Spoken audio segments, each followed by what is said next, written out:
Alright, showing how to get this third bolt on a 99 Mercury Villager. Get right to it because it annoys me when people talk forever on a video. So I'm using a 10mm open-end wrench. You cannot get this side on because there's part of the van window is in the way, the track. It looks like you can. I tried all different ways, but you cannot get a socket in there. The only way was with that open box end. The bolt is back up in there.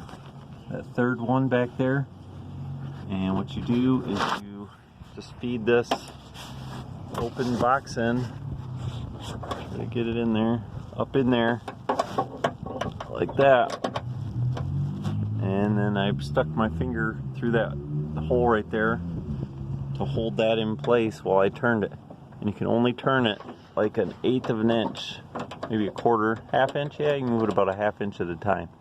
So turn it upwards to loosen it, and if you do about a half to a couple times turned upwards, just enough to break it loose, then you can take your finger up there and take it off the rest of the way, which is pretty easy.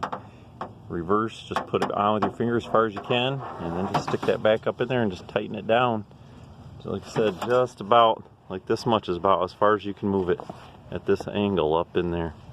Make sure you remove, like in the other videos, there's videos on how to get this on and off all over YouTube, or at least Robert has a DIY Robert, I think, has a video very good on how to get it off. But get that metal bar that opens the lock unhooked and rotate that little plastic piece up out of the way to get at it.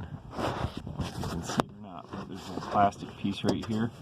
I'm going to get that rotated up out of your way, because when it was hanging down it was in the way of getting a wrench in there. So I'm making this partly for myself because this is like my third latch, but the good news is here's the old latch, and it was made out of plastic right there, you can see, but that's where it broke. The door was frozen shut and I pulled too hard on it. It lasted me about 2 years.